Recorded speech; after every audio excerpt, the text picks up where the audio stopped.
Hello and welcome to the start of the Fleche Wallonne, the 64th running of this race, which bridges the gap between Paris-Roubaix and Liège-Bastogne-Liège. I'm Phil Liggett as the teams are presented to the crowd, joined as ever by Paul Sherwin. 198 kilometres. This is a very hilly race, Paul. It's that time of the year and it's a very cold, if rather sunny morning. It certainly is. This is the first time we really get a chance to see the climbers, the men who we'll look at later on in the year at races like the Tour de France and the Tour of Italy. This team here is the number one team in the world, and this man there, raising his arm, a very popular man, Axel Merckx. Well, this is Charleroi. The race will start outside on the Boulevard Joseph Thiroux. Laurent Jalabert signing in the autograph hunters, many of them going to great pains to prepare their autograph books with photographs and then try and catch all of the riders. Rollout time for the field, a different set of riders in many ways here, coming now for the Ardennes, what used to be a weekend of racing. Now this is a Wednesday, and upcoming on Sunday is the Liège-Bastogne-Liège. Similar roads, but certainly not the same. Charleroi the star point, and here on the left are all the climbs, these short coats, but they're much more difficult in many ways than the hills of Flanders. Absolutely, it's a completely different terrain. We're down in the Wallonne, and the weather here, Phil, can always play a major factor because it's really still at the beginning of springtime in this part of the world, and we can see, as always in a race like Liège-Bastogne-Liège or the Fleche Wallonne, there's an early morning breakaway, riders going out to try and get a little bit of publicity, and surprising to see that in fact today one of those riders who's gone for the early move is the British rider Chris Boardman along with Raimundus Rumsas. Well, that's a move we have almost never seen Chris Boardman take part in. In my memory, he broke clear at 17 kilometres today with Raimundus Rumsas, and the two of them have had a lead over 12 minutes. It's beginning to come down, not surprisingly now, down to 7 minutes, and nice to see that Matthew White, the Aussie on the Vini Calderola squad, and the Martin Den Bakker, the champion of the Netherlands on the Rabobank team, they are in the chase group. And it looks as though we're looking here at Den Bakker now, riding pretty strongly, and Matt White. Little Matty White, the Aussie, has really enjoyed his early seasons racing. He certainly has. He's on a very good squad as well, the squad of Vini Calderola, of Francesco Casagrande. But Matt White certainly, Phil, has become a rider who can be counted upon as an excellent team worker, a domestique in the international field of racing cycling, because certainly he is the kind of guy who's devoted to the team. He doesn't think about riding for himself or finishing 17th or 18th. His job is to work for the team leader. Well, the main high spot, if you like, of this race, this is Chris Boardman now, with and chance to see the new colours of Fassa Portolo there with Raimundus Rumsas. Last time we saw him, Paul, he was winning the Commonwealth Bank Classic in Australia and looking pretty solid right now. I'm not sure that this move is going to succeed, but it still has a real chance here. The Telecom boys trying to whip life up a little bit, and it looks to me as though on the front is Kessler, the German for Telecom. Well, Paul, we're heading up towards the Côte de Pailly at the moment, which will put us 139 kilometres done, and we've already been over the Huy one climb, but of course it's still a tough finish up there, isn't it? It certainly is. As we get to the end of this bike race, normally it's very much a question of elimination from the rear, because these final few climbs of the day are very difficult indeed, and it's always a difficult finish to judge as well, because the finish at the top here of the Mur de Huy is very difficult indeed. It's almost really a question of survival. You can't really judge how you're going to attack on that climb. It's just the man who's got a little bit left in his legs gets up the fastest. I said we've been up it once. In fact, we've been up it twice already. This race starting, by the way, back in 1936. It's always changed and chopped and changed its start and finishing points. Back in those days, it started at Tournai and finished in Liège. And we've also been to Mons for the start and various other towns. We've settled in for the moment for a start at Charleroi and finishing back in Huy. Well, over the last few years, trying to find a way for this race, really, the organisers, I think, have very much decided on the finish, and the finish line here at Huy always creates a pretty magnificent finish, because you do have to be in excellent condition, and it makes it a little bit difficult for a lot of the top riders like Laurent Jalabert, who's won this race in the past, Phil, because they don't want to dig too deep on a day like the Wednesday before Liège-Bastogne-Liège, because for most of these riders it's the World Cup race, Liège-Bastogne-Liège, which is more important. But at the end of the day, if you can get a feather in your cap and take out victory here, it is pretty important to have on your pedigree. And let's not forget, Lance Armstrong won this race a few years ago before going on to finish second in Liège-Bastogne-Liège. You're absolutely right, 1996, and that second place in Liège, and a win here gave him the trophy for the Ardennes weekend. As I said earlier, it used to be a weekend of racing, now they spread it out a bit, but there is still that prize for the top rider of the positions in both events. Jalabert in the race, very much so. Winners in 95 and in 1997. Laurent Jalabert, for my money, the most consistent bike rider on the circuit at the moment. Not here, by the way, the defending champion Michele Bartoli, because he was in the area for the earlier classics, but he's gone back to Italy. His knee still causing a little bit of concern after that crash in the Tour of Germany, and they're saying that they're going to rest him and they're going to train him up, and he's going to come out fighting for the Tour de France. We'll see. Well, I think psychologically he suffered a real blow, Phil, back at the Tour of Flanders. He rode exceptionally well in Milan-San Remo. He put the attacking in the right place, and it looked as if he'd returned almost to the form that he had before that accident in the Tour of Germany. He came up then to the Tour of Flanders to ride alongside Johan Museeuw, and he just got blown away, and I think psychologically that really must have marked him. Yeah, I couldn't agree more. Well, little Matty White here enjoying working on the team in the service of his captain Francesco Casagrande. There's nothing Matt loves than to work for somebody else, but there's a chance here as we come up towards the top of the climb at 139 kilometres covered. Still a chance they might bridge the gap here, and certainly the two boys up front could do with a bit of help right now, because we're on the big circuit and we've still got 1, 2, 3 more climbs to come before we climb at the finishing slopes of the Huy for the third and final time. Well, it's good to see Martin Den Bakker in the counter-attack here, because this is a race that's very often succeeded to Martin Den Bakker. It's the first time really we've seen him at the front of any of the major bike races this year, and he's coming into form just at the right time for the Ardennes Classics, then the Amstel Gold Race, which is a very important race for the Dutch teams, of course, because there's always the big rivalry between Rabobank and the TVM, or the Farm Frites team as it's called nowadays, to try and win that very big Dutch Classic. But Boardman here at the front with the Olympic world bands on his shoulders there, Phil. A surprising move by him, and the only reason I can think that Boardman has gone out to do this is it must be some form of his training plan, because theoretically a man like Boardman shouldn't really go out on a long breakaway attack like this. He should really be the kind of rider looking for victory towards the end. Well, Chris is a very strange rider in many ways. When he first turned professional in 1993, just after he got that wonderful gold medal on the track at the Olympic Games in Barcelona, people talked about him as being a winner of the Tour de France. That was really a very unreasonable target, I think. Certainly he's worn the yellow jersey, but purely based on his terrific ability as a rider against the watch. He can claim to have taken 15 seconds out of the great Miguel Indurain in a prologue, which he did in the Tour de France once. But he certainly wasn't a winner of that great race. I think also he has this mental block.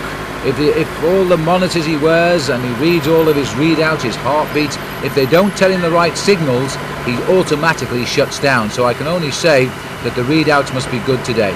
They certainly must, but I think the important thing you have to remember about Boardman as well is that although he's had 49 victories in his career, Phil, nearly all of them have been in time trials. You know, I think, if my memory serves me correctly, he's only ever actually won 2 road stages as a bike rider since he turned professional, and that was a stage of the Prou Tour and another one at the Dauphiné Libéré. So that's pretty impressive for a man with almost half a century of victories, for 2 of those just to be road races. You're right. In fact, he hasn't won a road race in effect since that stage 1 victory in the Prou Tour, which was back in May 1998. So we're looking at nearly 2 years for Chris, and that was a great win. He rode that like a champion, because he got off the front of the bunch on the finishing circuit in the city of Newcastle in the northeast of England, and he went for it and he won it, and that was a well taken and well deserved win that year. Absolutely, a very impressively timed as well. But you can see here as we look down on the main field now, Phil, we're getting to the very difficult part here of the Fleche Wallonne as we look at the men who've won this event multiple times in the past. Great Eddy Merckx has won it 3 times, Moreno Argentin 3 times, and the famous Belgian Stan Ockers won it on 2 occasions. Bernard Hinault himself won it twice, Claude Criquelion won it twice, and Laurent Jalabert has won it twice. You can see the kind of riders that come forward to this race here at the Fleche Wallonne. They are tough riders, men who are capable of going forward to put in great performances, races like the Tour de France. But it is a race of elimination towards the end here, and you can see of the 180 so riders who started this morning, Phil, there are really not very many left, and the gap's starting to crumble a bit for Boardman. 5 minutes and 35 seconds ahead of Den Bakker, and just 6.5 minutes back to the main field. So I feel certain that Chris Boardman will get pulled back into the fold before we get to the final climb of the Mur de Huy. Well, we're through Havelang at the moment now, and so we're only about 50 kilometres from the finish. It's still a possibility if they can keep their strength up here. Certainly this has been an extraordinary escape by just 2 riders. The skies are lovely and blue, as you can see now. Not a sign of life in those trees though, because it really is quite chilly down here in the Ardennes. but we've had at this time of the year in the past snow, so the riders should count themselves pretty lucky at the moment. It is the Telecom team who seem to be doing all the limiting of this escape at the moment, and really the team leader here, by the way, is Udo Bolts, and all the top names like Jan Ulrich and Eric Zabel are choosing not to take part. They've also got another young man on the team as well. He swapped across this year from the Casino team from France. That's Alexander Vinokurov. He's also a man, Phil, who could put in quite a surprise performance here on the final climb up to the Mur de Huy. And let's not forget the old man of the team either, Alberto Elli. He's a very good climber. He's a man who's capable of putting in good performances here. But I think really you are right. The Telecom team today certainly thinking about the performance of Udo Bolts, because Bolts is a great bike rider. He normally doesn't get the chance to be a team leader for the Telecom squad because most of his time is actually spent working for others on the squad. Well, there's the latest gaps, 5 minutes 25 and 6:47. It looks as though they might well pick up the two in between pretty soon as our cameras pull away from what is now a rapidly shrinking peloton. The thing about this race is once they start the various circuits based on Spa, which is where the Huy is, riders have too easy an opportunity to retire, don't they?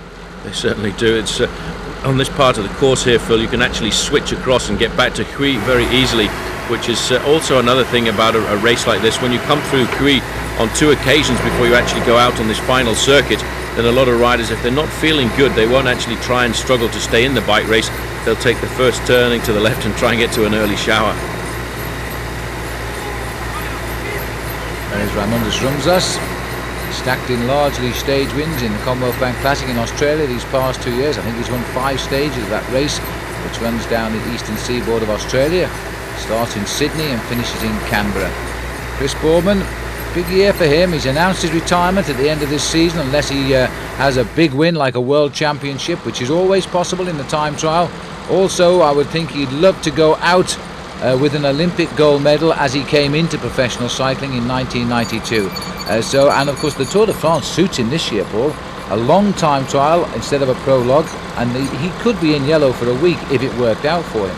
Well, absolutely. The opening prologue time trial being 16 kilometres long certainly means there's going to be some serious time gaps over the first stage of the Tour, and that does mean a good time trialist could keep hold of that yellow jersey for an awful long time.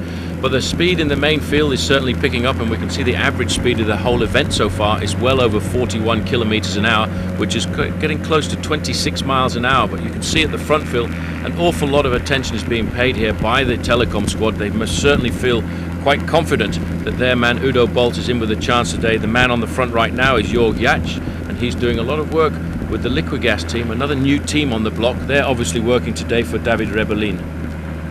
Well, I quite like their colours too, nice and stand out.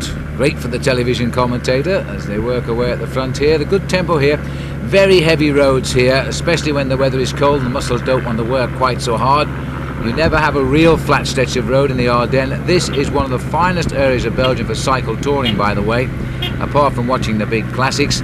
But the hills are short and steep, as you'll see when we come to Liège-Bastogne-Liège, because there's a race that tackles some very hard climbs like La Redoute. Well, the Côte de la Redoute at the end is a very difficult climb, and in fact all of the teams, they actually stay down here for the whole week, Phil, and they actually get a chance to go out and ride these courses. Most of the teams staying in Liège will actually go out tomorrow and the next day to ride over the course, maybe the last 60 kilometres or so, to get a chance just to see how the Côte de la Redoute is towards the end. And it is a very difficult bike race, and over the last couple of years, even a few changes to Liège-Bastogne-Liège with the finish up there at the Côte de Lens, it certainly does make it a very difficult bike race. They're the remaining climbs heading up towards the Côte de Bel Air at the moment. That will take us to the 161.5 kilometre point. And there's the horse on the left of the field. That they seem to run in parallel with the classics this year, but only one has escaped so far, and that picked off Eric Zabel in the Ghent-Wevelgem Classic.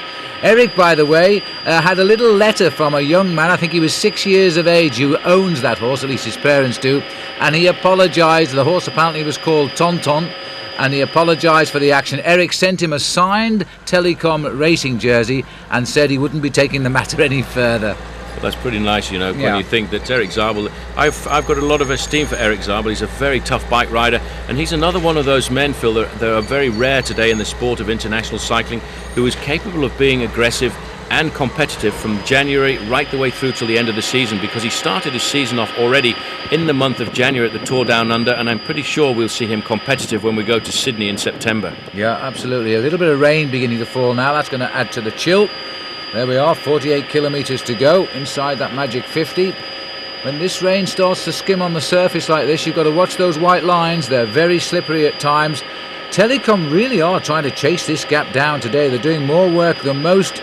Could be playing into the hands here of people like Longe-Jalabert, who is back there, as we head up towards this last, fourth to last climb.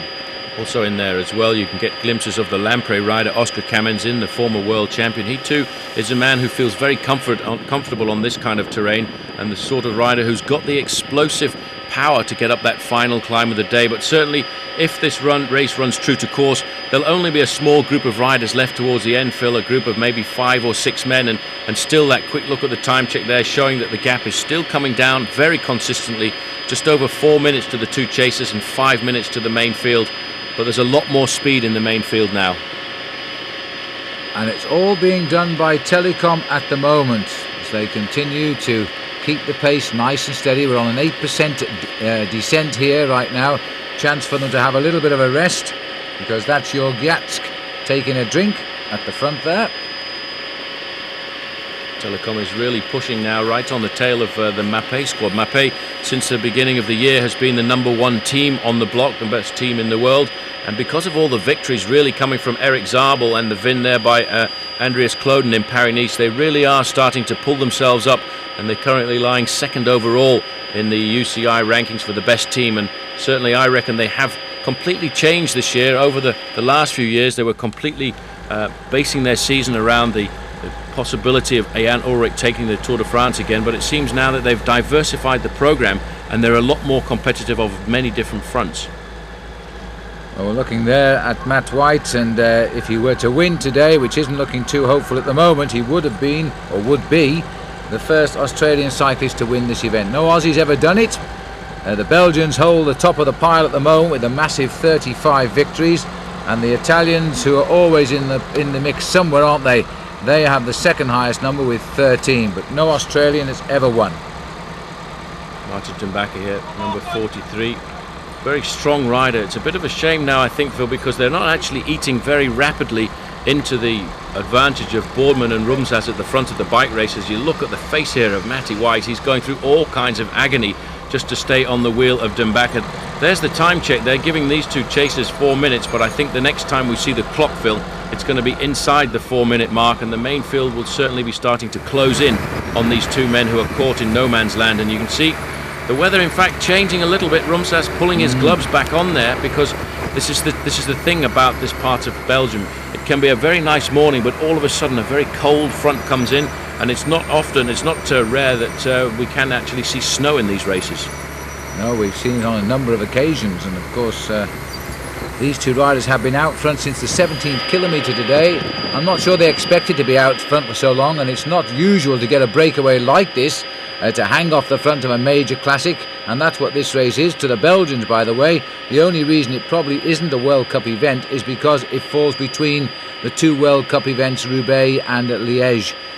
Still, nobody helping out the Telecom boys at all here. These two riders, the lead is only coming down slowly, and they're still just hovering around the 40 kilometres in the finish. There's still a chance they can do this.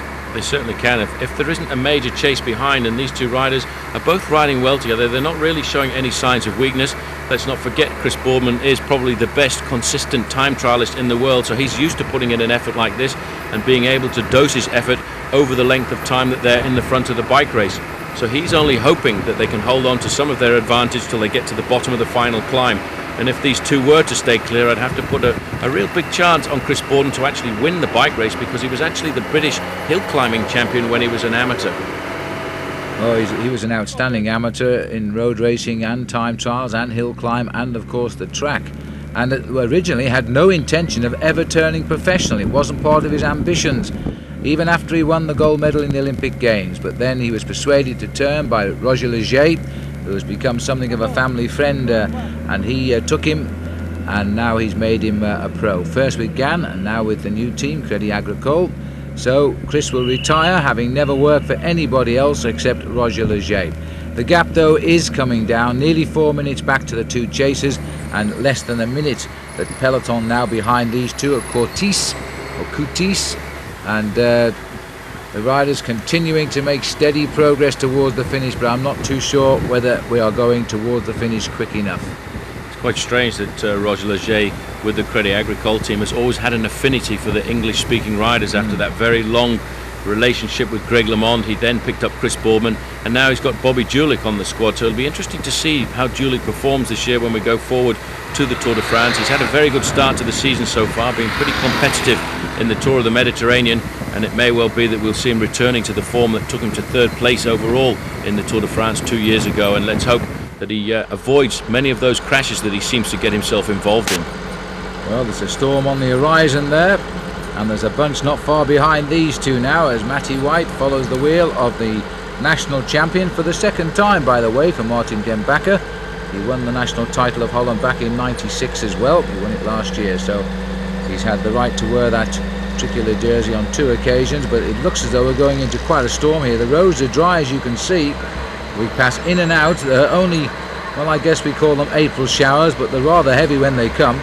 And they're certainly pretty cold as well, because we're only around about 5 degrees Celsius here at the moment, Phil, and these cold rains when they come in at this part of the season really do make it very difficult. They make the thighs very heavy, they really get into the whole body and make you exceptionally cold. But Den Bakker's a very consistent rider when it comes to these early season classics. In fact, he was second last year in the Fleche Wallonne. He finished third in Liège-Bastogne-Liège and then went on to finish fourth overall in the Amstel Gold Race. So he's the kind of rider who likes these races, the ones that are very much on these small roads with short, steep climbs.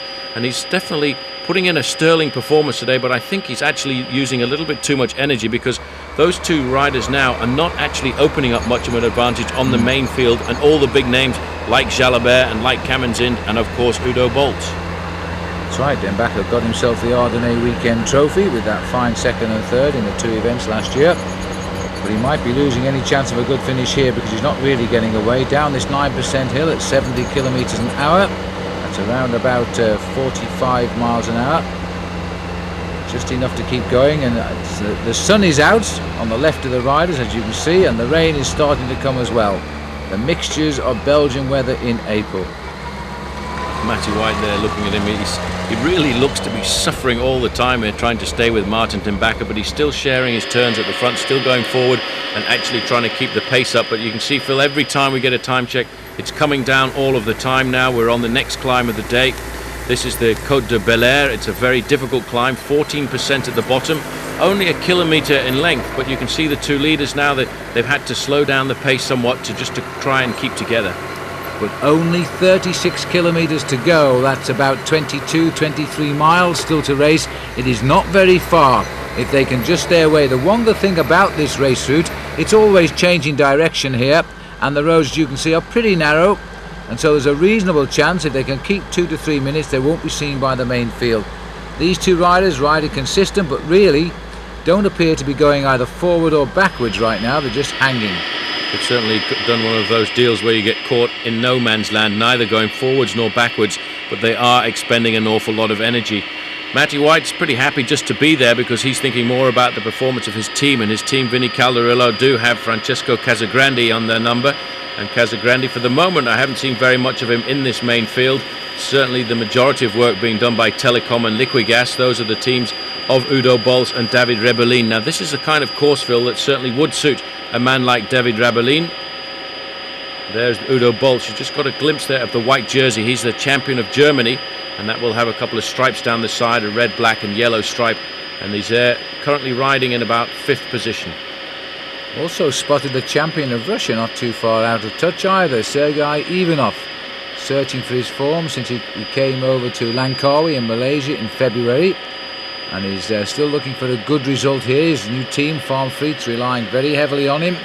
As we continue slowly towards the finish, we are now 38 kilometres from the finish. Well, the Côte de Bel Air, we're actually at Holtine, as you saw, so we're actually before the Côte here. These riders have still got to get to that climb. the Côte de Belair after 161 kilometres covered, and you can see Boardman now almost over the top of that climb. They're still together, riding well. They're now going to try and hope, Phil, that they can hold on to that advantage, or at least some of that advantage that they've had over the last 3 climbs of the day. This is a very difficult part as well of the Fleche Wallonne, because as we see now, 36 kilometres to go over the summit of the climb for the 2 leaders, that actually once you do get to the top of some of these climbs, there isn't a descent. It goes out into open fields, and that's where it's very difficult, because the crosswinds make it so hard to get the rhythm going again. As you can see, no trees now as we're leaving the actual wooded section of the Ardennes. But the gap then, judging by the relationship there as the bunch passed through the previous village of Holtine, is around 4 kilometres is the gap in distance between the leaders and the bunch. So that's still quite a lot to make up. It certainly is, but we've got 3 very difficult climbs still to come, Film. The Côte de Boisseau, the Côte de Benaïn, and obviously the final climb of the day up to the Mur de Huy. And those climbs all come very close together in the last 30 kilometres of this bike race. And as you can see, looking down on the main field, they are starting to pick the pace up quite dramatically. And it's amazing in the sport of cycling how they're always able to judge just how much effort they need to put in to catch a breakaway just before the finish. Well, passing an outstanding demoted Belgian chateau there as the bunch have swung away from it. And going steadily downhill here at pretty high speed too. And we seem to have turned left and away from the storm, which was straight ahead of the race. So there's a chance they may be lucky this morning, or this afternoon as it is now. Here's the latest. It's still 4:18 back to the bunch. That would figure, and 3:29 to the chasers. Well, theoretically, it's actually a possibility for the 2 riders to stay off the front there, because they can afford to lose 1 minute every 10 kilometres. And if you put Chris Boardman in a time trial, there are not very many people who are going to pull back 1 minute every 10 kilometres on a rider like him. But let's not forget, Phil, they have been away at the front of this bike race since the 17th kilometre, and certainly they are going to start to weaken towards the end, and the main field will pick up the pace quite dramatically. Matt White here in second position in the blue jersey of Calderillo, really suffering every time we get to the hilly sections of this bike race, but he's turning out to be a very good man, and if he does put in some good performances over the next couple of races, he can see himself getting picked for the Giro team later on in the season, an event that Francesco Casagrande wants to go forward to and hopefully be very competitive at. Well, I know Matt would be over the moon if that happened to him. He's a different rider now since winning a stage of the Tour of Switzerland, which, by the way, Casagrande won last year. Looking down at the bunch here, so 145 kilometres they have been out front, those 2 riders at the moment. That is an awful long way. If they were to win, of course, they would have to stay out front for 181 kilometres, and that would go down, I would think, as something of a record in Fleche Wallonne.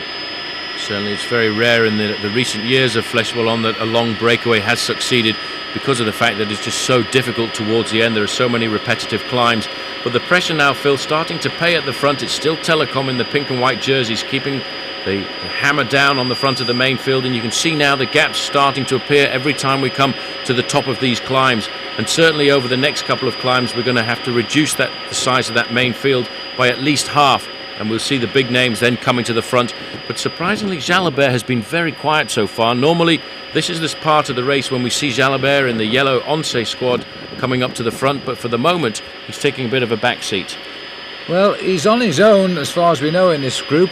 David Echeverria is the only other rider I've spotted in there, and I would imagine that he's waiting for others to do the chase down and seeing just what plans are afoot here. He knows this race better than most, and having won it twice, he can afford to wait, I think. If they do come together, then I think we're going to see a whole flurry of attacks before we get to the Huy, because once on the Huy, the finish is on you, and it's the strongest man with great power output who can literally sprint up a 20% incline. It's an unbelievable climb. If you ever get the chance to go to the town of Huy, you must just go and look out for the Mur, and actually just walking up it, Phil, is very difficult. At some points it touches 25%, and it really is unbelievable just trying to ride up there, because you have to use the smallest gear that you've got, and these big guys at the front, when they're attacking on it, it always astounds me. This looks like the town of Ardennes here, or Andenne really. As the leaders are through there, out in the country, there's a much more organised pursuit here now. A lot of teams are starting to throw their weight behind the chase, and that the Lamprey boys have started as well. Could be a whole different ball game here. I think everybody now realising that a little bit of panic that they may well have given Chris Boardman too much advantage up the road there with Raimundas Rumsas, and I'm fairly certain that quite quickly, Phil, they're going to pick up the two chasers who've been caught in the middle, Martin Dimbacher and Matty White. But you can see every time they come to the downhill sections, there's a certain amount of disorganisation. But now look at the move here. This is Telecom moving forward. The man there in second place, in fact just going out of shot, was Udo Bolt. So Bolt is being very attentive, and what a cap that would be in his hat if Udo Bolt could take out the Fleche Wallonne, because although he's won an awful lot of bike races as a professional rider, he really has always played second fiddle to men like Jan Ullrich and Eric Zabel. Well, there are a couple of US postal boys still surviving down there. Lance Armstrong not riding this. Steve Vermeaux, the Belgian rider's on the team this year, and also Christian van der Velde, they're still there. As we look at further time checks, it is coming together. Both now inside 4 minutes, the peloton. Still, the final climb, the next climb, I think is going to be a pretty decisive one, Phil, Côte de Bois. So it's a little bit longer than most, and this is where we've seen a lot of the big attacks at the moment. The two leaders already on that climb. It's 20% at the bottom as you come out of the town, but it's 3.4 kilometres long, and that makes it a very good launch pad for somebody who's strong to really split the field. And this is where I think when we go back to the main field in a few moments' time, we will see the big hitters come to the front and launch the first attacks to try and win this bike race and get rid of a lot of riders in that group, because for the moment, Phil, that is a very big group of riders for this stage of the Fleche Wallonne. I just wonder what Chris Boardman is thinking about here now, because he's been out front for, 150 kilometres or so, and it's a most unaccustomed position for him to be in such a breakaway. Rumsas, by the way, does speak English, and so they can converse no problems, and I would think by now they're becoming pretty close friends.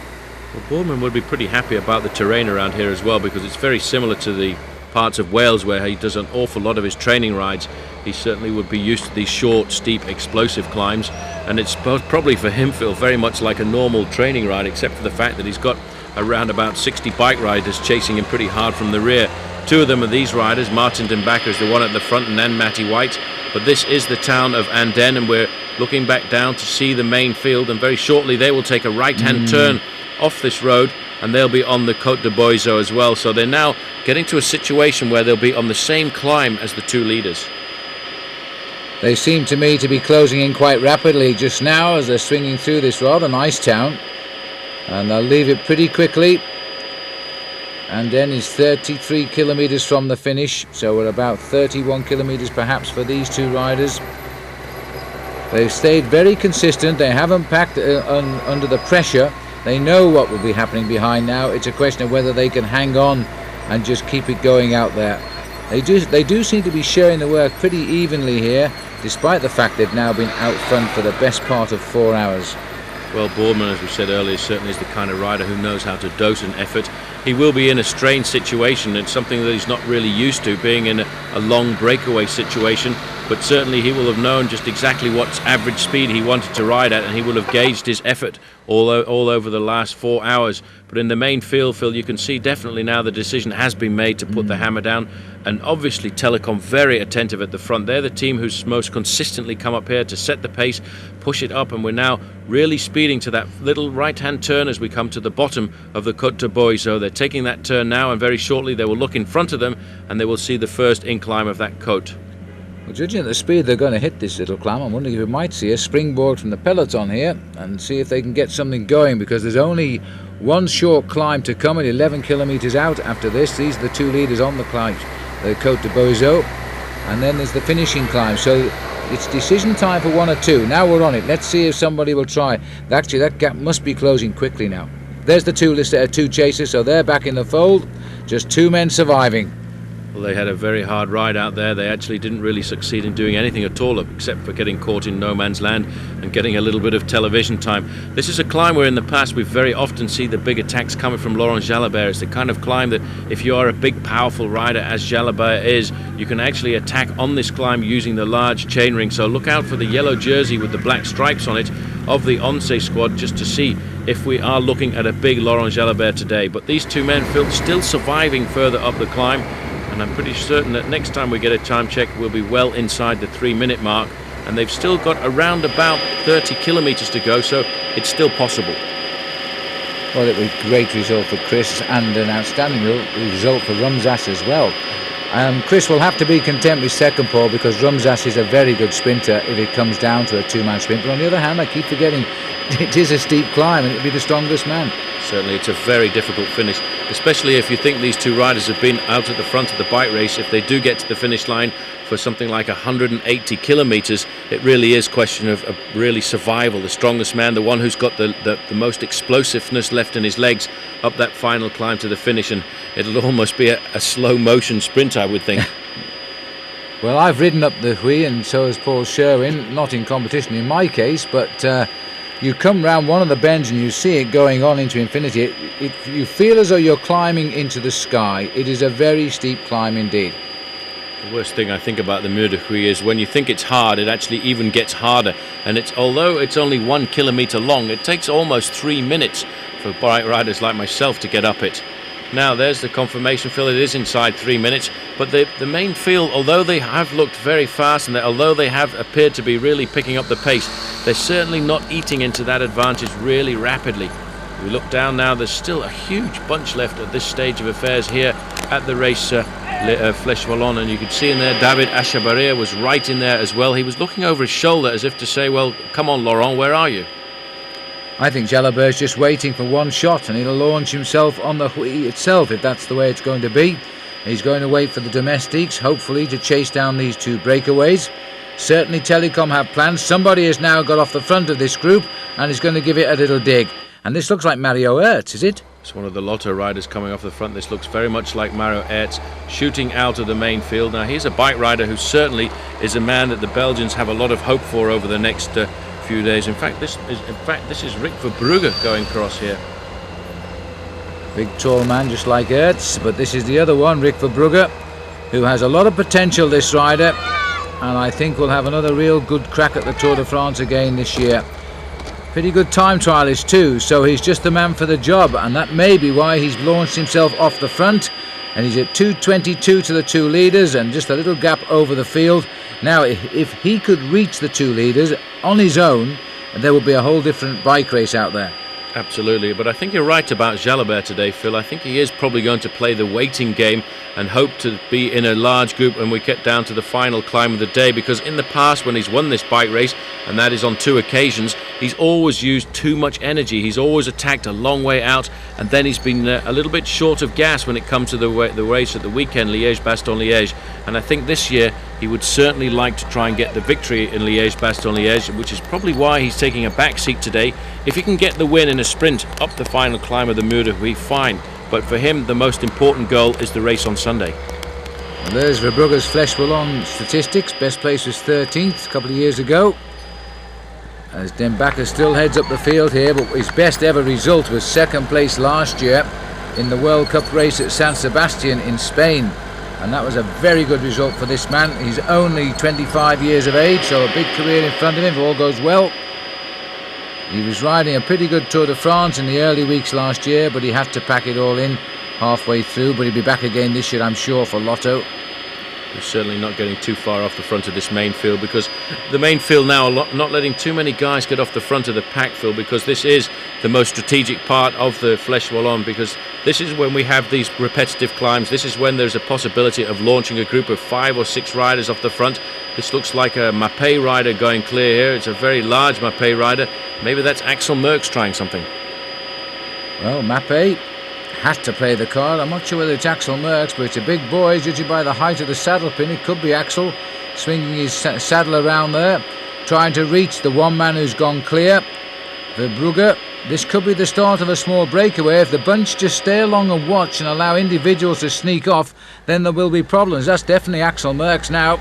Look at the size of the gear. He's pushing as he tries to stomp across. Well, it's a good move by Axel, and this is really the part of the course where if you feel good, you do have to attack and try and get a group of 4 or 5 riders off the front.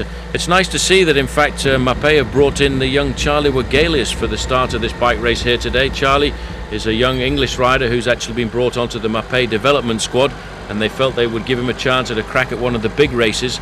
Mappé are very sensible about developing their riders for the future. They like to bring their own riders in at 19, 20 years of age and develop them slowly over a couple of years before bringing them into the fully fledged international team. but occasionally, like today, they'll bring a rider in like Charlie Wagélis to work for the team in the early part of the event and to get a little bit of experience on how the real big races are run off. Well, the rider's still racing through the province of Namur. We're sure to be heading into the province of Liège, and that's our last province for the day. Heading up towards 20 kilometres to go as Merckx gets in touch with Verbrugge, speak the same language. And Merckx carrying number 1, not as last year's winner, but as the man who's on the team of the winner of last year, and that's Michele Bartoli, who no doubt will be watching this race now on television back home in Italy. Well, Axel, wearing number 1 there, is a very special guy because not only does he speak French and Flemish, he also speaks Italian and Spanish, and he's pretty good with his English too, because his wife, in fact, is a Canadian, a former triathlete, and they live down in the south of France in Monaco. It's great to see Axel riding well, and I would think Eddy Merckx always gets a buzz when he sees Axel at the front of a bike race. Absolutely right, and why not? Minute 45 to those two now, but it's only 10 seconds back to the bunch, so it's still a lot of decisions to be made here. Now the boys at the front, Lotto and Mappe, trying to back the peloton off here. Rabobank have realised it and come to the front to start the chase now, but they could well be benefiting from that. It looks as though the weather's warming up despite the rain on the horizon. Well, it's very strange in this part of the world. It's up and down the temperature all of the time. Boardman really looking very comfortable on his machine there, Phil, despite the fact that they've been at the front of this bike race for an awful long time. But you can see the difference in the speed. These two chasers now, Verbrugge and Axel Merckx, trying to get across the gap. And very shortly, I think they may well see a sight of Chris Boardman, whose style has not changed one iota over the last 150 kilometres. There's the banner indicating to them 25 kilometres left to go to the finish.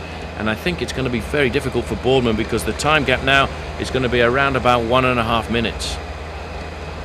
That's a pretty good tandem they've got going here now. I think Verbrugge will be pretty happy that Axel has crossed the gap. He's never short of work power, Axel Merckx. When he decides to go, he gives 110%. And these narrow roads are going to benefit the small attacking groups rather than that unwieldy peloton back there. And of course they both know their teams will be blocking as best they can. Professional riders don't tend to block like amateur riders do. They don't sort of unnecessarily use spoiling tactics, but they do get in there and try to back the field off as best they can. But it's much more psychological at this level of the sport, which is why when you've got one man on the front, you'll end up having 3 riders from the same team behind. So if a man is in 5th position, then it's an awful lot of work to come round and keep the train going.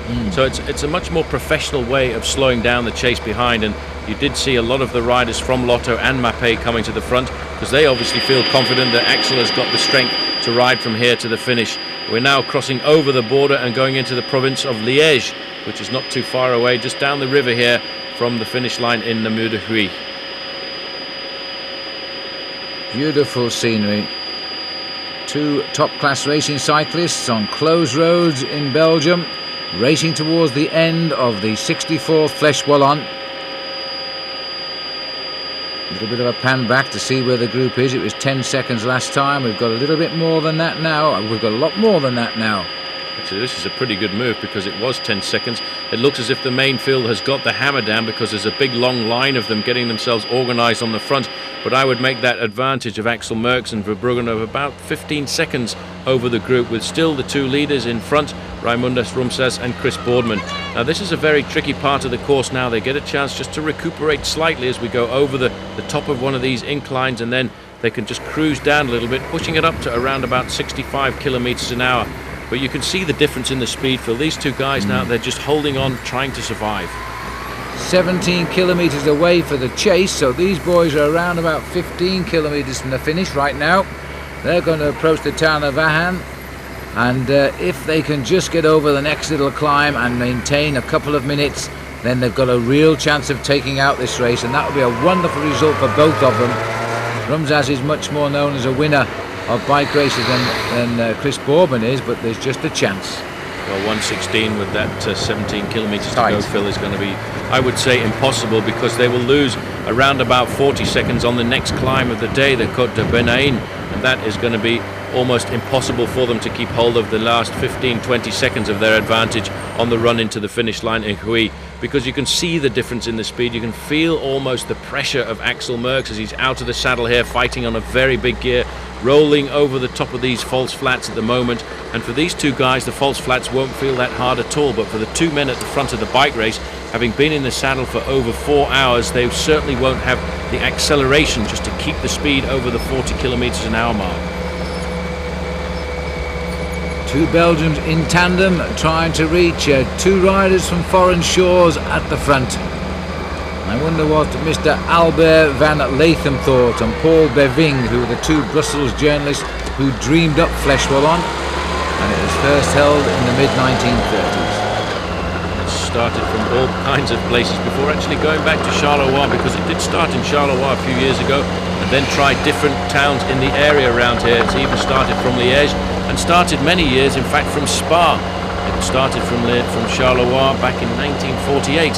Then they stopped the organisation there in 1959 before then turning it around and finishing it in Charleroi. So it's been a race that's really had a little bit of difficulty deciding just exactly which way round it wanted to go.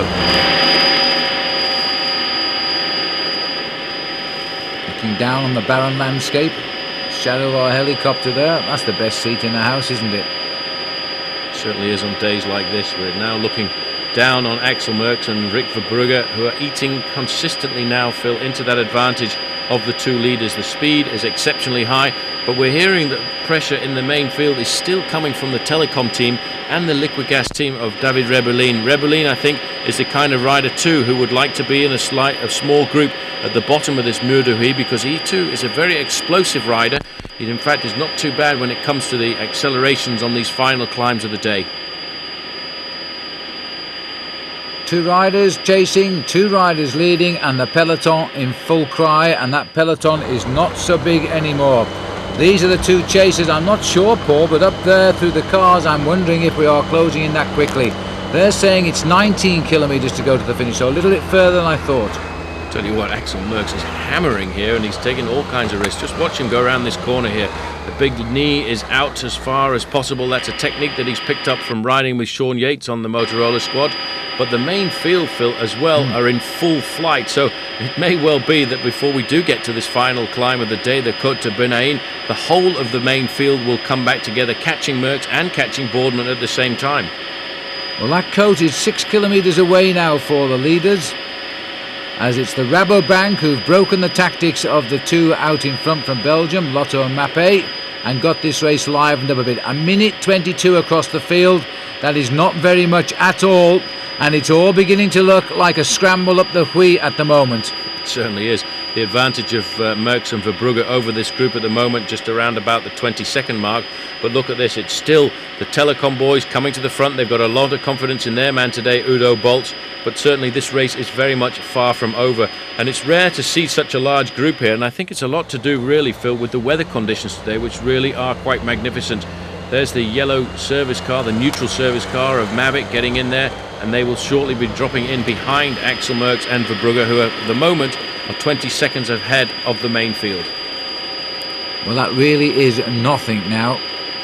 This next climb is not so severe. It has been used in the past, though, as a springboard by some riders for strength to get away. What a difference to last year, though. The sun at least is out again here. You may remember those images of Michele Bartoli freezing to death in a snowstorm when he rode to victory, and apparently taking him more than 15 minutes at the finish to get some life back in his body.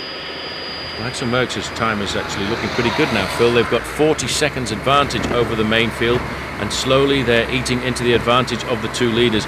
Look at the position of Boardman there. He really is magnificent on a bike. He really has got a style that looks very comfortable. He gets the maximum of his power out. He hardly rolls the top half of his body at all. And this man, I think, has certainly been maybe mal-advised by some of the people around him to thinking he could have been a winner of the Tour de France, because I think he could have won a lot more small stage races with his incredible ability against the clock. Well, he got so well placed in the Dauphiné, had a brilliant first year as a pro, and he never repeated it as such. There's the set jaw of Merckx as we charge down the N90 highway here. And very shortly we'll alter direction, and then that will take us up the climb of the Côte d'Ain. You can see the position here of Rick Verbrugge as well, very low over the front end of his machine. A very good time trialist and causing a few surprises at the Tour de France with his time trial performances. And he's a great asset, I think, for Axel Merckx to have here as the two riders try to pull in the two leaders. Their advantage still 40 seconds over the chasing main field. And this is quite a performance by Axel Merckx, and I always get a great thrill to watch Axel riding because I know that it gives his father, Eddy Merckx, a real buzz to see him riding at the front of these top bike races, because these races, the Fleche, Wallonne, Liège, Bastogne-Liège, were, I think, races very dear to Eddy's heart. The peloton is 28 seconds behind the Belgian tandem and a minute 16 behind the two leaders. This is a valiant effort by the two men out front to hold this field off. They are not going hardly a split second slower than the peloton right now, and they've been out front for 4 hours. Wonderful show of determination by those two riders, and for Chris it will be a great morale booster. I'll tell you what, that main field, Phil, was certainly very stretched out there, a long line, and there were probably a few legs screaming in the bunch there, trying to hold on to the wheel in front of them. Everybody knowing now that once we do get to the Côte de Benaïn, it is going to explode, because it's impossible, I think, to ride at that speed and keep it going over the top of this climb. And certainly we have to see men like Jalabert and Kamenzin coming out to play. I wonder. We'll see. They're going to have to make a decision soon, and they'll want to see what the time gap is on the next climb, because then they'll make the decision as to whether they will move or not. Looking there, I could see a yellow jersey of the Once squad in about 15th, 20th position. I'm pretty certain that must have been Laurent Jalabert. David Achabaré, as you said, is also in this group of riders. But certainly the Rabobank squad too, feeling that they've got a big chance to play as well in this afternoon's bike race. And that's all going to happen if they can catch these two men. Raimundas Rumsas riding this year for the Faso Bortolo team, swapping across from the Moroz squad. And he's a bike rider I think we'll see an awful lot of, and the fact that he's with Giancarlo Ferretti, the team manager of Faso Bortolo here, I think we'll see a great improvement. They're about to turn onto the Côte now, Phil, of the Benaïn, and certainly now we will get a chance to know just exactly how the main field is going to react behind. Well, Rumsas had a great season last year, 13 victories in all for the Lithuanian, and that's what attracted the Italians to take him from the Polish team over to a bigger team, big first division squad, and I should think he'll continue his great career. He's 28 years of age now though, so he's not exactly a youngster, but he still has some very good seasons left in those legs. But it's a big chance for him too to come across from the Moroz team, which is really quite a small Polish team that races most of the races around the world, to come and ride for a real first division team, Faso Bortolo. That team certainly, I think, will help him to improve and get to the maximum of his abilities. But Axel Merckx here, Phil, now really got a full mask on, as you can see him just on the back wheel there of Rick Verbrugge. These guys certainly just trying to survive, trying to stay in front of the bike race, and here is the bike race now. They really are closing down all of the time on the two men in front and the two men at the front of the bike race, Boardman and Rumsas. And I'm absolutely convinced we're going to see a big explosion coming here on the climb of Benaïn. Well, that's where they are. That's where they are. They've started the climb now. Rumsas at last showing a bit of pain on that face. He's looked really cool for hours now. But this is do or die effort now, and Chris knows it, and Chris has still got some effort to make in those legs. But I think the flag will go out shortly. Surrender is imminent. But if they could just get over the top. There's the climb. It's a 10%, 1 in 10 climb. 2.6 kilometres long and up to 148 metres in the elevation. I'll tell you one thing, Phil, if you think that they're going to survive after the top of this climb, I really don't see them holding on to the finish line here at the Mur de Huy, because if they go over the top with a 15 or 20 second advantage, they're going to lose all of that on this vicious climb up to the finish. And I reckon a man like Chris Boardman, having been at the front of the bike race today, could lose a minute on that final climb up to the finish line here. Yes, because the legs will finally surrender. But there's Merckx, a flip of the right arm there to call through Verbrugge. Verbrugge not so hot on the climb here though, but he's going to come through because he knows it's all or nothing now. If he gets over the top, it's 11.5 kilometres scamper down to Huy. I think the main field must be coming up pretty closely there. You could see the referees pushing all the motorbikes out of the way, so certainly we must be getting some accelerations coming from the rear. The only motorbikes right behind those two leaders now are one of the camera motorbikes and the Belgian race commentator there. We get some idea with our helicopter just flying like this as to how steep these little climbs are. That was a really good chance to have a look there. They are leg breakers, especially at this stage of the race. And if you look up the trees there, I think we can see the two leaders amongst that entourage of motorbikes and cars. They will clear them all out now, and it is all coming together again, but that bunch is still thinning down. The bunch is thinning down all of the time. The big attacks coming on the front. That looks like Telecom launching a man off the front of the main field there. And they may well survive the two riders, Boardman and Rumsas, over the top of this climb. But certainly, once they start firing on the run into the town of Huy, I'm pretty certain they're going to get pulled in quite rapidly. It's uncanny how these top professional bike riders can time these catches to almost perfection every time they race. Because these two riders, I thought, were going clear. Had they only just contacted the two leaders, a different race would be ensued. You're right, this is a Telecom boy as he tries to continue a bar, but they're on him anyway. You see the acceleration there coming from the Rabobank riders. They obviously feel Michael Bogaert's got a very good chance over a course like this. Bogaert, a very good man for the next three bike races we'll be going to. The Fleche Wallonne today, Liège-Bastogne-Liège on Sunday, and the Amstel Gold Race the week after that, because those are the bike races for Michael Bogaert. And this is an attack here that looks like David Echevarria going clear.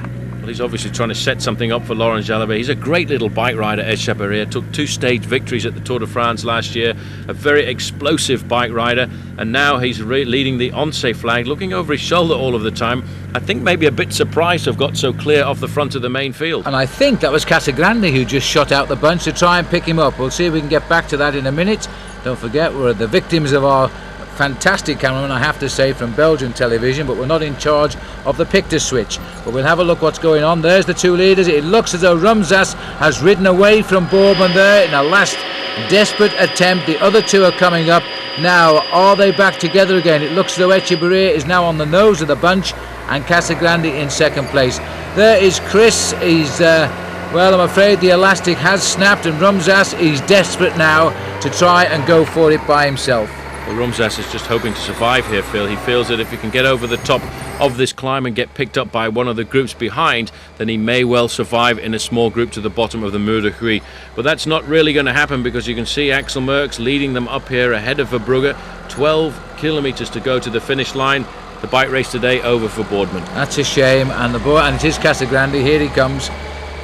No, Chris hasn't been able to hang on either, so the legs have gone now. He looks over his shoulder. Well, he's going to see a big name coming past, the Tour of Switzerland winner, Casagrande. No, nothing left. All the fuel has been used up, and they're going to pick up Rumsas as well. This is a big move by Casagrande. Now there's a strong man joining the powerhouse now. Now this is good for Axel Merckx. That's a great move. I hardly saw, in fact, Casagrande coming out of the bunch there at all. He's now picked up the two chasers. Acceleration there from Rick Verbrugge trying to get onto his wheel, and very quickly they will dispatch, I would think, Rumsas to the field of the also-rans. There's the main field, so he hasn't got much of an advantage there, and a lot of yellow jerseys at the front. This is remarkable now. There is Rumsas, and he's going to try and kick in again. He is not going to give up. Good for him. It's going to require a superhuman effort now, because Casagrande will not look for any help until he feels he's settled in, because he knows that pack are right on the heels there. There's the makeup of the breakaway now, and Chris Boardman already into that pack and maybe hanging on the back of it by now. Casagrande looks really good here. It actually doesn't even look as if he's hardly trying at all.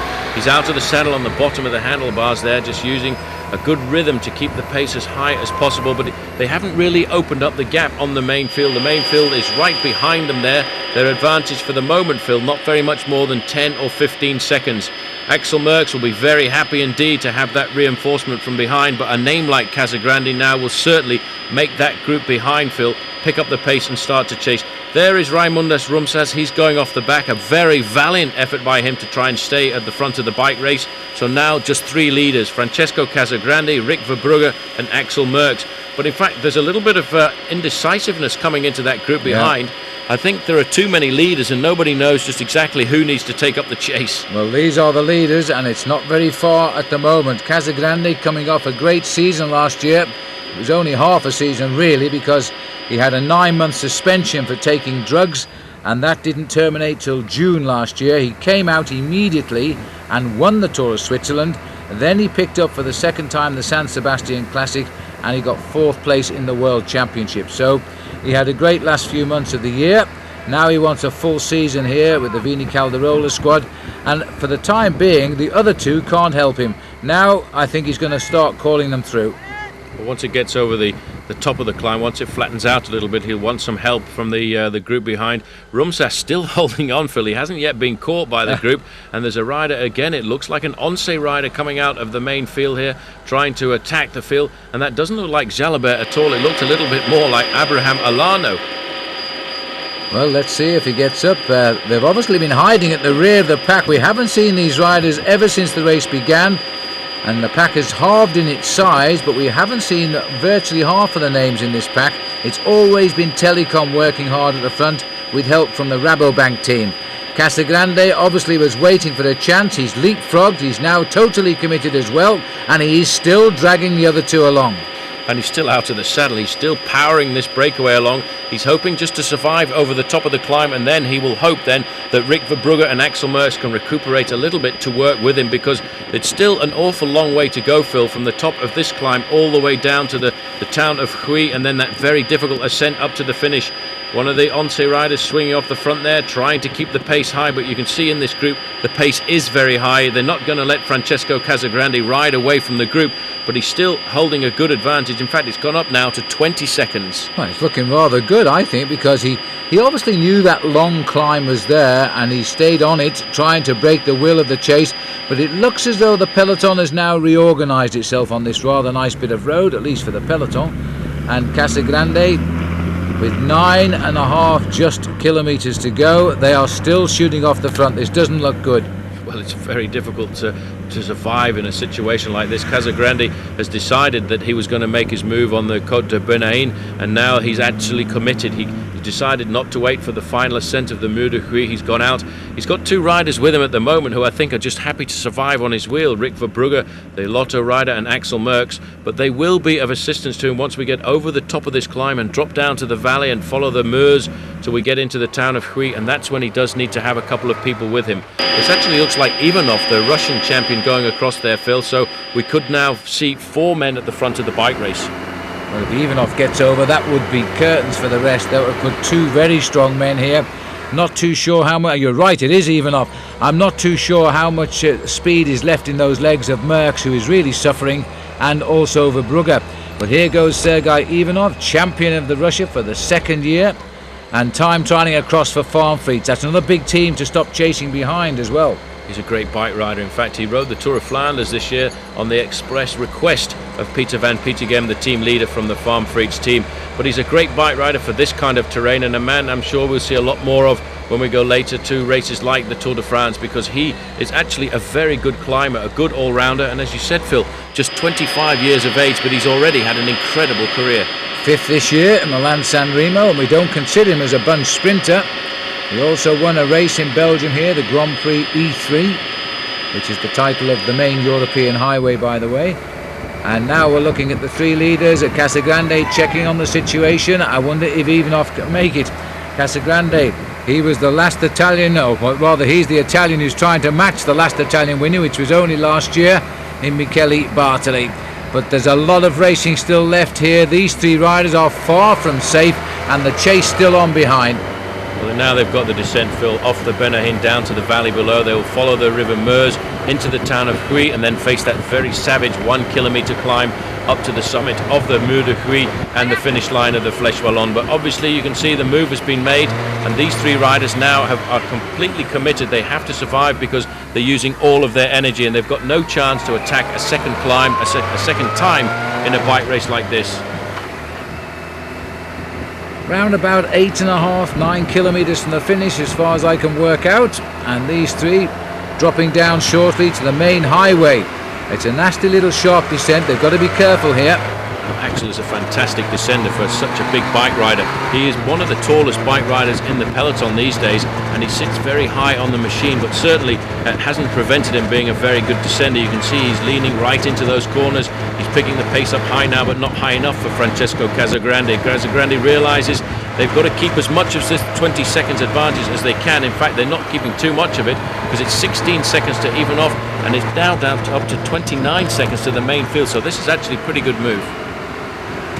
Half a minute, if they can hold it on the descent. Ivanov We'll have to decide very shortly which way he's going in this bike race now, because we descend off the mountains now, down to the valley road, and then it's heading into Huy and up the hill, and it's all over. This is a tight one.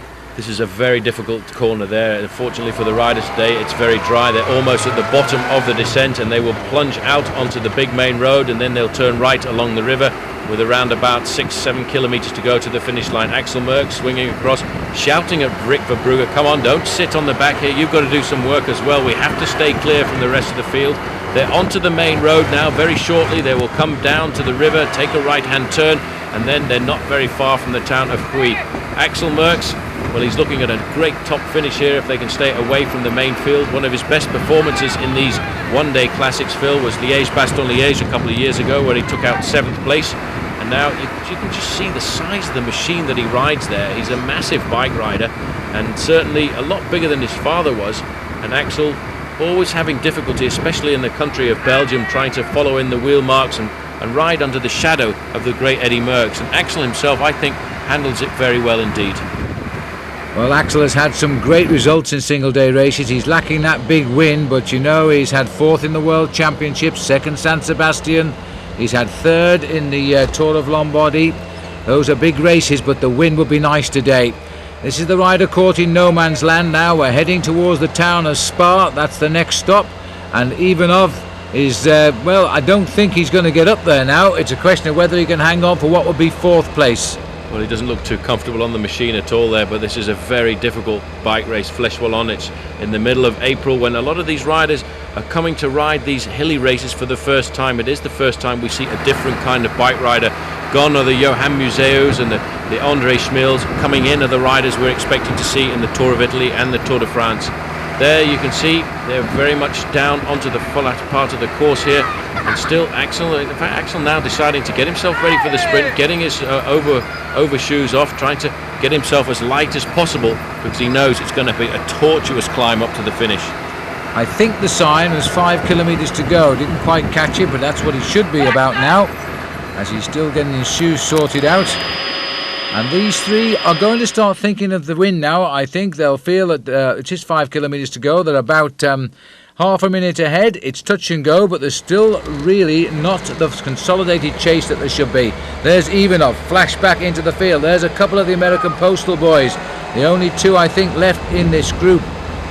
Once coming to the front, obviously they want to put Laurent Jalabert to the foot of the climb in an ideal position to try and spring out. Jalabert is a great sprinter, and he is the kind of man, Phil, that if we can catch those 3 leaders, he can come out of the pack and produce a really fine finish. He's a great bike rider, Laurent Jalabert, and I think he's ridden a very sensible race today, probably the most sensible Fleche Wallonne that he's actually ever ridden. So if they can produce the effort and pull back these 3 leaders, he's got a great chance of winning. But for the moment, they're still holding on to an advantage of 28 seconds, which is what I would have to say is still very doable. But the way this race has gone today, the gaps have never been shut down very quickly and never opened up very quickly either, apart from the 2-man breakaway early on, of course.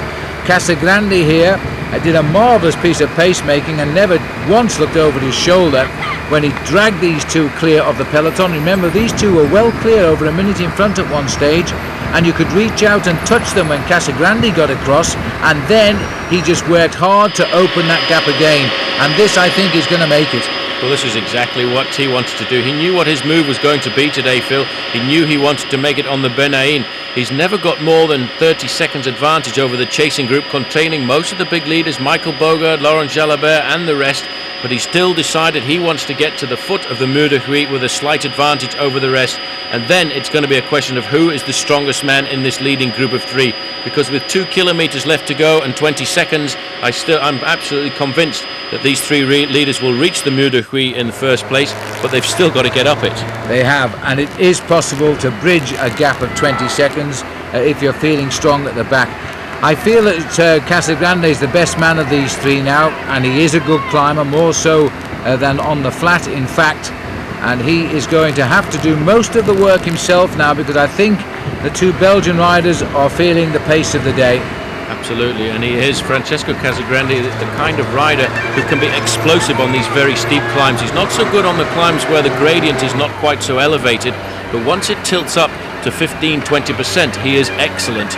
and the advantage still holding on to 19 seconds over the main field, and still the Once squad on the front for Jalabert. Well, for me, that's bridgeable. And if Jalabert gets an early launch, if that's what his plan is, as we're heading up to the 1 kilometre bridge there, if he can get an early launch at the Huy, he might reach them. It just depends how his legs are. He is a remarkable rider, Jalabert, as they continue now towards that 1 kilometre flight. Now it's the Rabobank boys coming to the front. They reckon that Mokel Bogaard's got a big chance to be the first man to the top of this climb, and they're going to have to absolutely explode after this main field fill if they want to bore down on Francesco Casagrande. They too now are inside the final kilometre of the Fleche Wallonne, and they will take that right-hand turn very shortly to the steep part of the climb. Casagrande is already there. Axel Merckx is trying to come up alongside him, and Rick Verbrugge very comfortable there, just sitting in third place. But they haven't reached the real steep part of the climb. That is just up where those cars are. There's a couple of turns, one to the left and one to the right, and it is awful, 20% at the steepest point. Just 1.3 kilometres remaining in this year's Fleche Wallonne. The peloton are already approaching the climb as well. We're looking at 18 seconds the gap, and they could close that gap on this climb. And there they are, they're stomping on the climb, and they've got the three leaders in sight here. And not surprisingly now, it is the Once riders at the front. Marco Velo's right in there for the Mercatone Uno squad in the yellow jersey on the left-hand side. There's another rider in there as well from US Postal. But look at the crowd here, Phil. They know exactly where the moves are going to be made here, and the move has got to be made in the next 300 or 400 metres. Casagrande still sitting at the front, no expression on his face at all, but look at Axel Merckx, he's digging deep. Casagrande is so strong, he looks over his shoulder, just digs a little bit deeper, and I think any moment now he's going to snap that string. His face is just giving us no indication of effort whatsoever. Merckx has cracked, Verbrugge is hanging on here, but Casagrande on this steepest part of the climb is just digging deep now and kicking that machine over the top. Merckx is in third place and Verbrugge is in second and hanging. And here comes the peloton with a final rush, and that is Jalabert far right with Marco Velo up there too. And now Merckx has gone as the field are just around that far corner. There they are. Well, Axel's cracked. He's absolutely popped off the wheel here. Rick Verbrugge is still hanging on. He is glued to the back wheel of Francesco Casagrande, but Casagrande's got control here, Phil. What a climb. He can accelerate any time that he wants to. Verbrugge is doing a great job holding it there, but as we get closer to the line, I think Casagrande is going to accelerate and walk away with us. In fact, there it is. He has just continued to apply that strength and apply that strength, never altered his face. Now he's digging deep, and Merckx here is hanging, and surely he's not going to be picked up by the field. That would be an injustice today for this man who read the right move and joined Rick Verbrugge. But the field are closing in so rapidly, and this climb, 1.3 kilometres, it seems never ending. Francesco Casagrande heads up to be the 14th Italian winner of this race. Verbrugge's face is a picture of pain, and there's the bunch right on his back wheel there, and you've got Echeverria and Jalabert, and I think they've got Merckx. Well, unbelievable. What an acceleration there by the man at the front, Francesco Casagrande. Merckx has been caught and dropped. That is a shame for Axel, but the onslaught there is being led by Laurent Jalabert, but there's no problem here. No, Casagrande, the deserved winner, came across, was the strong man, held on to the end. Verbrugge holds on for second place. Jalabert is over in third, Rebel in fourth.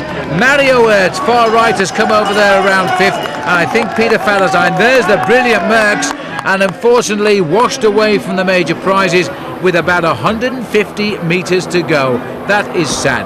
That is almost unfair, because Axel put a lot of effort into the success of this breakaway, but nobody was going to touch this man. And looking at him here, Phil, it looks to me as if he slimmed down an awful lot over the last few months. He rode up that climb like a Trojan. Nobody was going to catch him. He was in complete control. He went when he wanted to. Well, at least Verbrugge hung on. He's been second in classics before, but it's always nice to do it again. You're only as good as your last performance. And Verbrugge in second. Jalabert waited, you see, till the climb, and officially he was 8 seconds off catching the leader. So they bridged something like 11 seconds on that climb to those three. And this is how it all happened earlier. And this is how Casagrande joined the two chasers, wiped out Rumsas, who's just up the road there.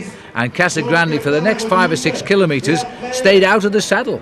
He certainly did. He knew exactly what he wanted to do today, Phil, and I'm pretty sure he was happy to have with him the two compatriots, the Belgians there, Axel Merckx and Rick Verbrugge, because without them he probably wouldn't have survived to the bottom of the final climb. At the finish line they were asking him if he still had enough energy left to win Liège-Bastogne-Liège. He said, well, it's a fantastic bike race, and for me I'm happy to win today, but it's going to be difficult, and I'm pretty happy. And also talking to Laurent Jalabert. Laurent, vous êtes ici une super performance sur la Flèche Wallonne que vous avez déjà gagnée, mais on sait que votre objectif c'est Liège-Bastogne. But is your objective Liège-Bastogne-Liège? C'est une grande course. Flèche Wallonne is a very big race. I didn't want to use too much energy today because I'm a little bit tired after the Tour of the Pays Basque. But I waited until the last climb to see if I could get the opportunity to win, but with the breakaway in front, they were just too far in front. Liège-Bastogne-Liège is a lot longer and a lot more difficult, and you need to keep a bit of energy. You're going to be the #1 favourite with Bogert. I think whatever happens, I'll do the race to try and win it, but I don't care whether I'm #1 favourite. There are other men, Rebellin, lots of other guys. If there aren't that many favourites, it's still a very difficult race to win. And there's the result. Casagrande winning over Rick Verbrugge, Laurent Jalabert, David Rebellin, Mario Ertz. David Etchebrier did a lot of work for the Oncé boy too. He finished in 7th place. That's it for Fleche Wallonne. Next up, it's Liège-Bastogne-Liège. Goodbye for now.